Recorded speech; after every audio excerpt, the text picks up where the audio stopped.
Hola, buenas tardes. Mi nombre es Tatsuya Asano, con la matrícula 230187 y 29, cursando el módulo de Derecho de Personas y Familia, de la licenciatura en Derecho, con el maestro José Manuel Sánchez Estrada. Hoy presento mi reto sobre la personalidad y su validación ante el registro civil. Como la parte de desarrollo de este reto, presento investigación sobre los atributos de la personalidad. Los atributos en el ámbito civil tratándose del derecho de las personas y el registro civil son los datos personales en el lenguaje llano. Pero en el contexto académico y jurídico se entienden como las características propias del ser humano identificadoras de la personalidad. Los atributos de la personalidad jurídicamente y también principalmente son nombre, domicilio, estado civil, capacidad y el patrimonio. Primer, primer atributo es nombre. Es el atributo para identificar una personalidad y el primero que se nos ocurre si hablamos de este tema es una herramienta para el hombre más útil e indispensable para identificar un objeto del mundo exterior e interior cognitivamente en nuestro mundo y vida. Sin embargo, en este reto estamos hablando de este atributo en el contexto jurídico. Por lo tanto, el nombre como atributo jurídico es un elemento constituyente para identificar y diferenciar un individuo de otros jurídicamente, así como reconocer los derechos y obligaciones por cada quien, también dependiendo de que la personalidad sea física o moral. En el derecho mexicano, el nombre de las personas físicas se define por los padres y se inscribe por el registro civil. Se forma por el nombre propio y después de ello siguen los apellidos, uno paterno y otro materno, normalmente, excepto el estado donde se inscribe, regula de otra forma. Este atributo se utiliza y también se expresa en todas las actas expedidas por el registro civil. Segundo atributo es domicilio. El domicilio se entiende como el lugar de residencia en sentido común y usual.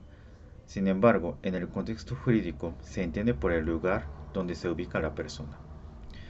Este atributo constituye un elemento trascendental en efectos jurídicos, ya que el domicilio se utiliza solamente en sentido habitual, sino también fiscal, procesal, de negocios y en algunos casos este atributo es registrado ante autoridades dependiendo de cuál ley y norma jurídica aplique.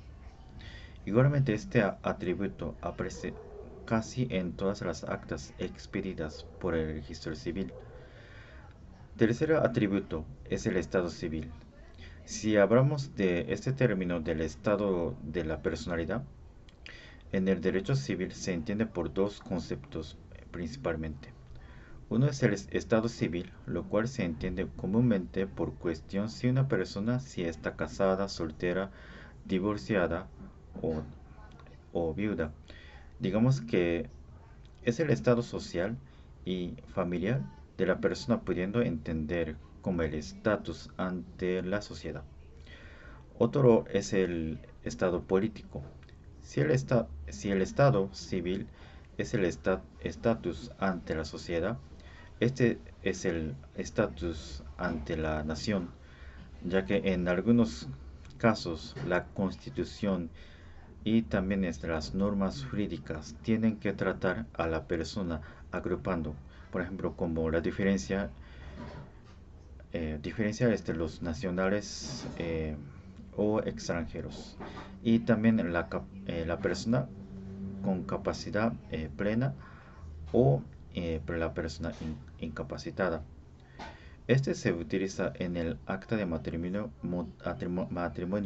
y divorcio, así como se describe en el acta de defunción. Cuarto atributo es la capacidad.